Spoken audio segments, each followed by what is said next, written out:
샬롬 할렐루야. 창세기 2장 15절입니다. 여호와 하나님이 그 사람을 이끌어 에덴 동산에 두어 그것을 경작하며 지키게 하시고. 아멘. 창세기 강의 쉬운 6번째, 공룡 4번째입니다. 에덴 동산에서 지구로 쫓겨난 공룡들이 어떻게 변질되는지 말씀드렸지요. 먼저 자신들의 잘못을 뉘우치기보다 억울해했습니다. 선악과를 따먹은 것도 아닌데 그런 징계를 받은 것에 불만을 가졌지요. 또한 공룡들은 지구의 동물을 보잘것없고 하찮은 존재로 여겼습니다. 반대로 자신들은 굉장히 뛰어난 존재라는 우월의식으로 매우 교만해졌지요. 그러면서 공룡들은 사단의 밥이 되어 빠르게 악에 물들었고 난폭해졌습니다. 여기에 공룡들은 지구에 내려온 후 체질도 육적으로 바뀌어서 허기를 심하게 느끼게 되었지요. 닥치는 대로 풀과 과일을 뜯어 먹었습니다. 공룡 중 일부는 실수로 죽인 동물의 피 냄새를 맡은 후부터는 육식도 시작을 하였지요. 공룡들은 대부분 덩치가 크므로 그 체구를 지탱하기 위해서 엄청난 양의 먹이를 먹어야 했습니다. 이로 인해서 지구의 자연 환경은 급속도로 황폐해졌지요. 지구의 환경 오염을 가중시킨 또 다른 요인이 있습니다. 그것은 바로 공룡의 배설물이었지요. 공룡이 에덴 동산에 살 때에는 먹이를 섭취하며 체내에서 100% 분해되었기에 배설할 일이 없었습니다. 그런데 이 땅에 내려온 후로는 먹고 나면 배설을 하게 되었지요. 큰 덩치를 가진 수많은 공룡들이 배설하기 시작했으니 그 양도 엄청났습니다. 이로 인해서 지구는 빠르게 오염이 되었습니다. 대표적인 초식 동물인 소 한 마리가 하루에 트림으로 발생하는 메탄가스만도 약 280리터나 된다고 하지요. 초식 공룡은 육식 동물보다 대체로 몸집이 큰 것으로 알려졌지요. 현재까지 발견된 공룡 화석 중 가장 긴 초식 공룡은 길이가 약 40m, 무게는 150에서 200톤으로 추정을 합니다. 이처럼 거대한 공룡이 방출하는 메탄가스의 양은 얼마나 엄청났겠습니까? 트림뿐만 아니라 배설물까지도 메탄가스가 발생을 합니다. 과학자들 중에도 공룡이 방출한 메탄가스가 지구 대기를 오염시켰다는 이론을 주장하는 사람도 있지요. 이것은 동물의 생태와 공룡의 크기를 안다면 당연히 돌출될 수밖에 없는 결론입니다. 공룡이 배출한 다량의 메탄가스는 지구의 대기 온도를 높이고 오존층을 파괴하는 위험 요인이 되기도 충분하지요. 하나님께서는 공룡들이 이처럼 지구의 환경오염을 가중시키고 자연 질서를 깨는 것을 강구하지 않으셨습니다. 그대로 더 두었다가는 지구가 엉망이 될 수 있기 때문이었지요. 이에 하나님께서는 공룡들을 일시에 멸하셨습니다. 하나님께서는 어떻게 수많은 공룡들을 한꺼번에 멸하셨을까요? 바로 둘째 하늘로부터 불을 내려서 모든 공룡을 멸하셨습니다.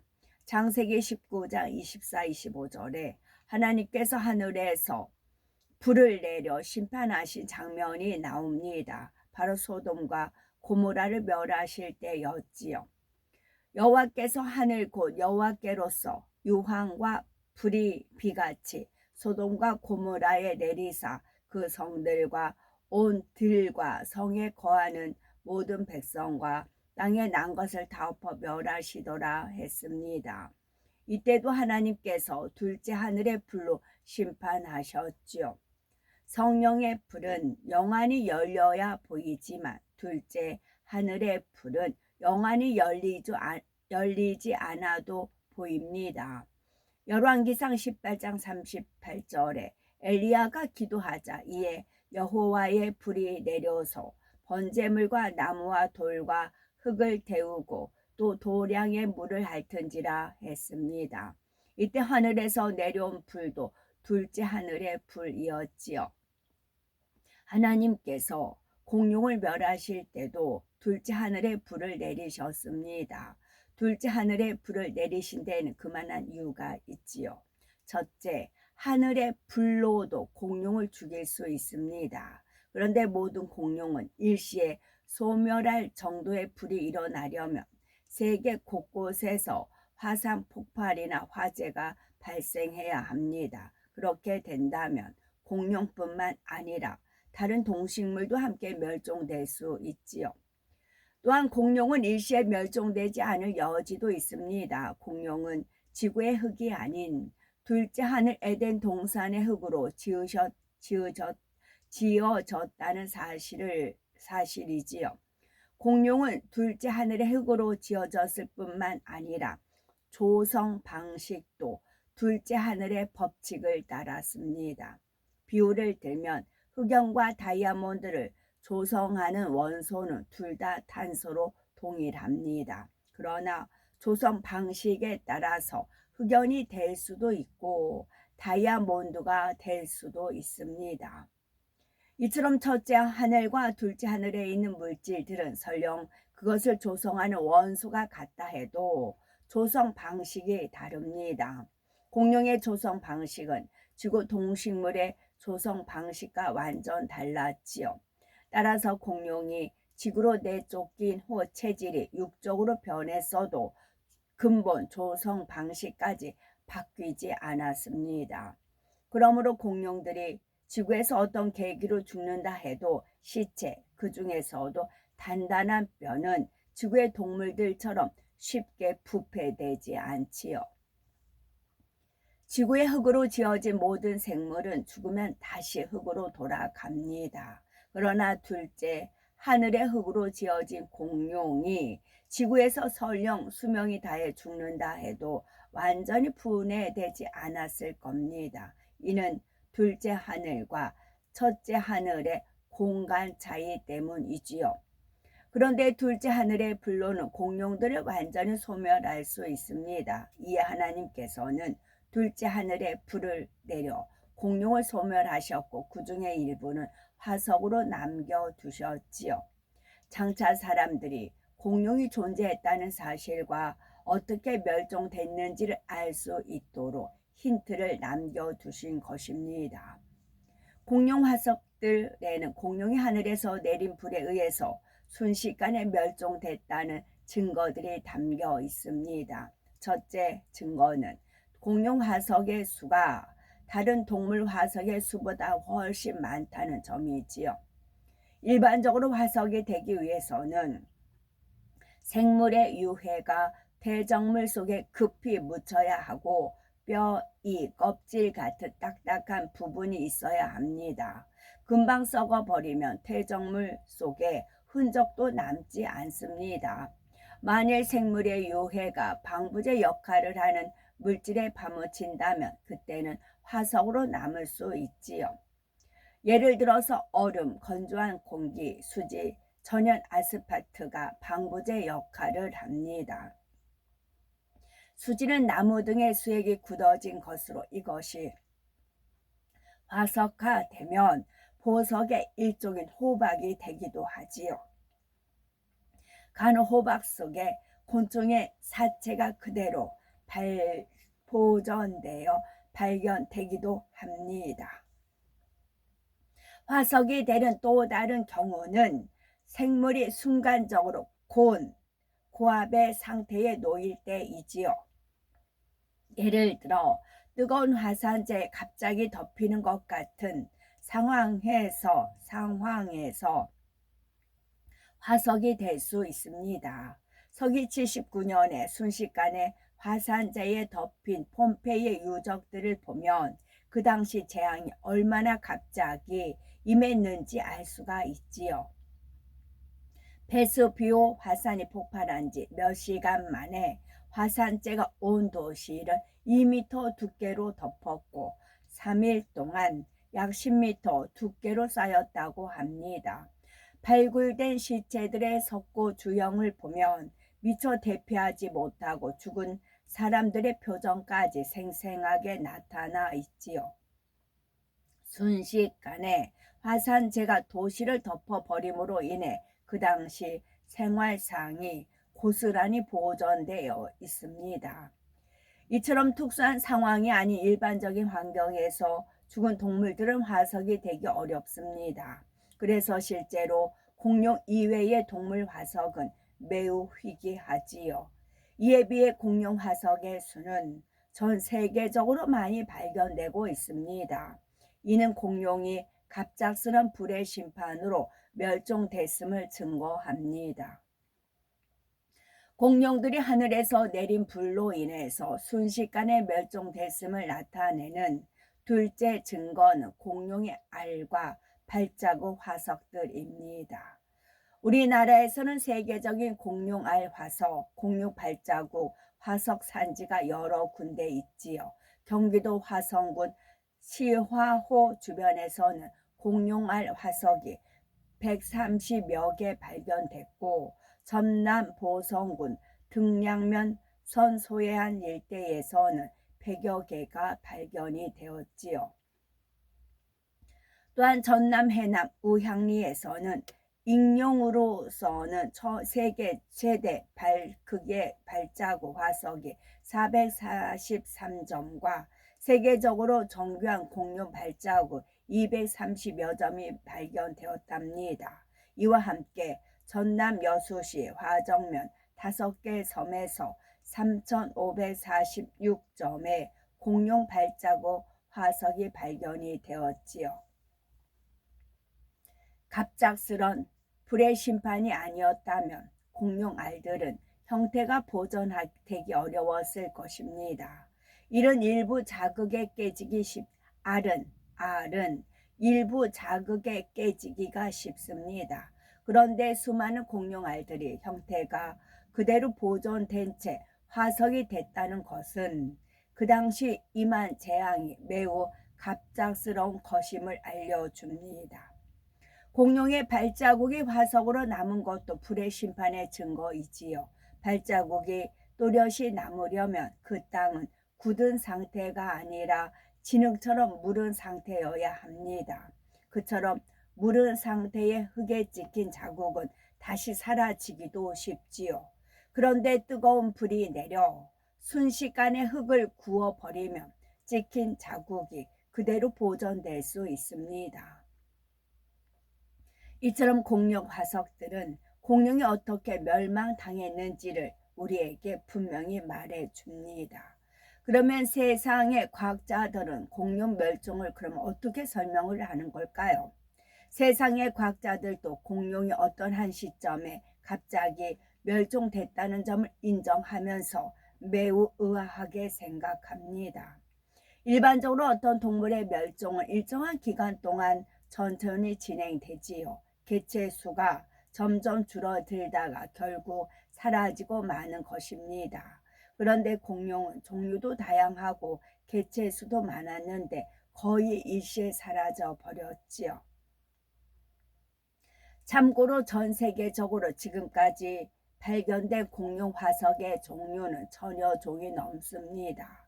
이렇게 많은 종류의 수많은 공룡들이 일시에 멸종되었기에 그 원인에 대해서도 의견이 분분하지요. 어떤 사람은 갑작스런 기후변화 때문이라고 하고 어떤 사람은 바이러스에 의한 것이라고 합니다. 또 외계별의 폭발로 인한 방사선 때문이라고 주장하는 사람도 있습니다. 그러나 그 어떤 주장도 구체적인 증거를 제시하지 못하고 있어서 충분한 설득력을 갖추지 못했죠.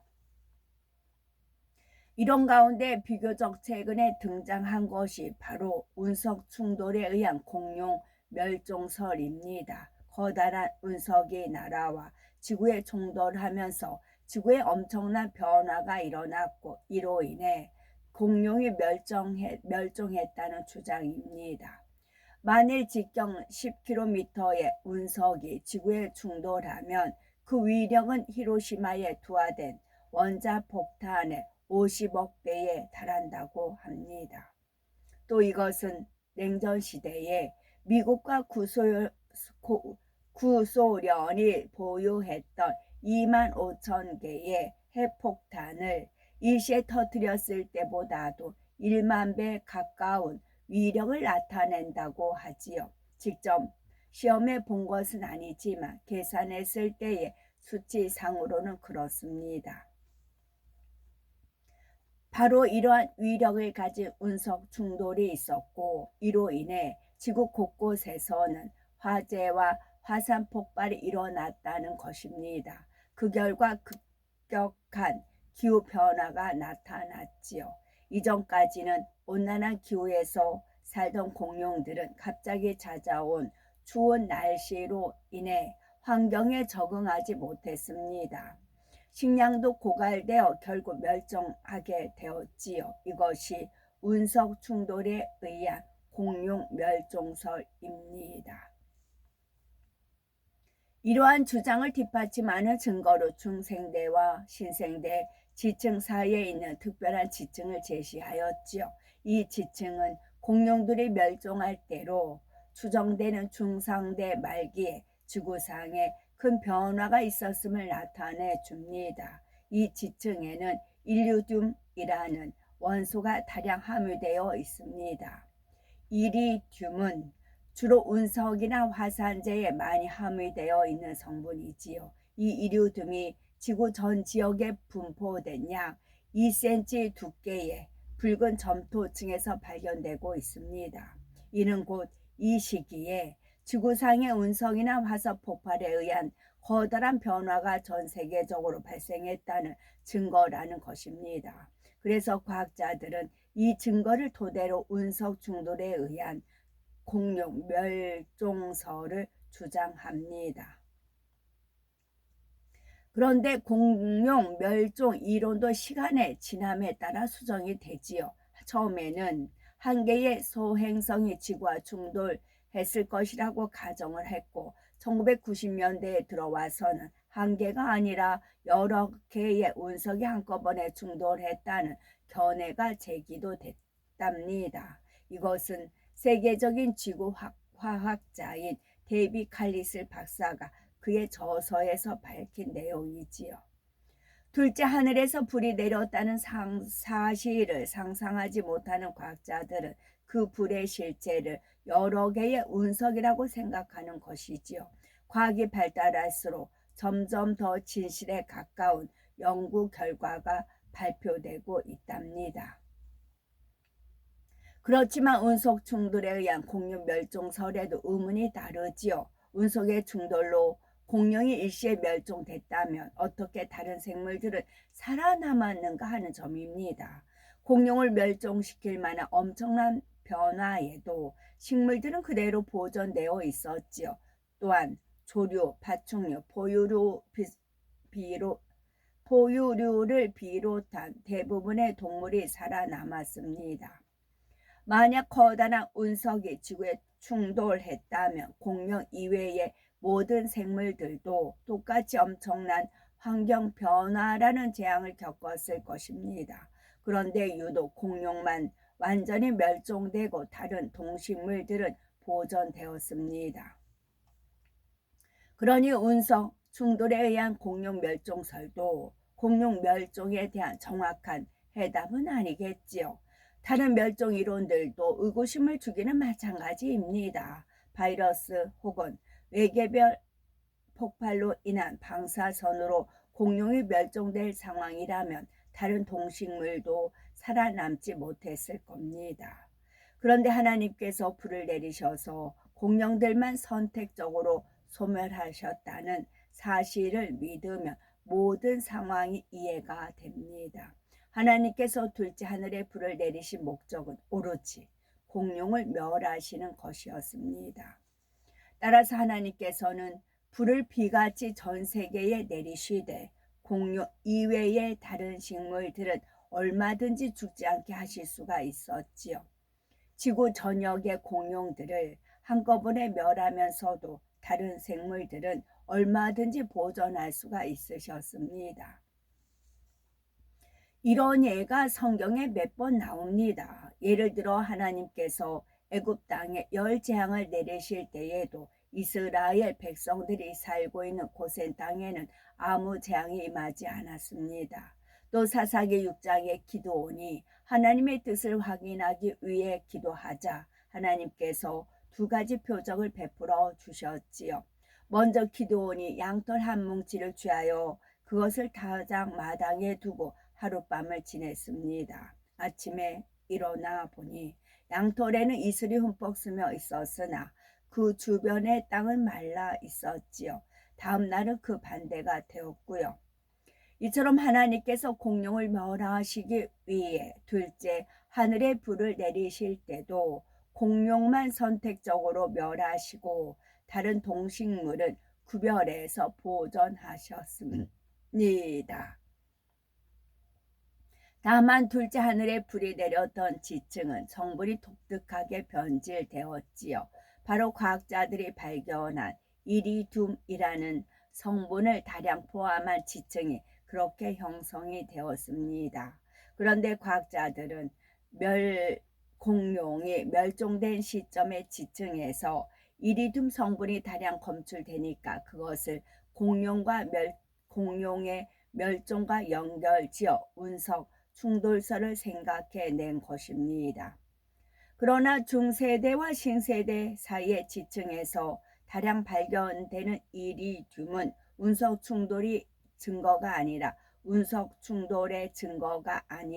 둘째 하늘에 불이 내린 증거임을 알아야 하겠지요. 이처럼 운석 충돌설로는 설명되지 않는 부분도 하나님의 말씀으로는 설명이 됩니다.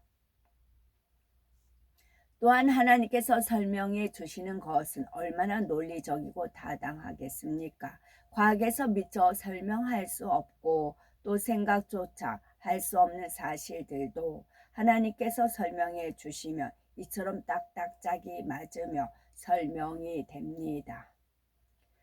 하나님께서 공룡을 어떻게 심판하였는지 바로 둘째 하늘에서 불을 내려서 전 세계 공룡을 일시에 소멸하셨다 했습니다. 그러면서 장차 사람들이 공룡의 존재를 알 수 있도록 일부를 화석으로 남겨두셨지요. 사람들이 지식을 동원하여 아무리 풀려 해도 시원하게 풀리지 않던 공룡 멸종 원인이 하나님의 말씀으로는 풀어집니다. 하나님의 능력과 신성을 믿는 사람들은 이 말씀이 사막의 오아시스와 같은 겁니다.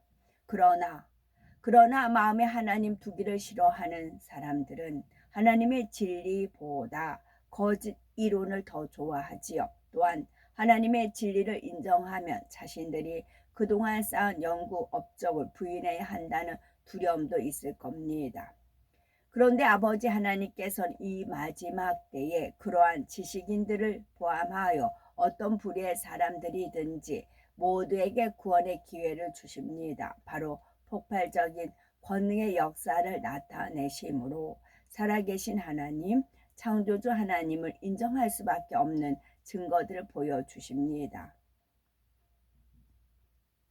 폭발적인 권능의 역사는 하나의 기사, 하나의 표적이 나타나고 많은 차원이 아닙니다.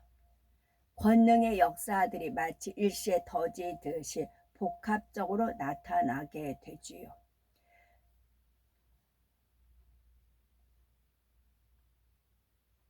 아버지 하나님께서는 그동안 이것이 가능하도록 물밑 작업을 해 오셨습니다. 우리의 마음을 주관하셔서 순종하게 하시고 또 마음을 다지며 믿음으로 연단을 받게 하시지요. 이제 우리는 하나님을 사랑하는 열정으로 하나님의 전신 갑주를 입으시고 에베소서 6장 13절 하나님의 전신 갑주를 취하라. 하나님이에요. 하나님의 전신갑주를 취하라. 이는 악한 날에 너희가 능히 대적하고 모든 일을 행한 후에 서기 위함이라 하셨지요.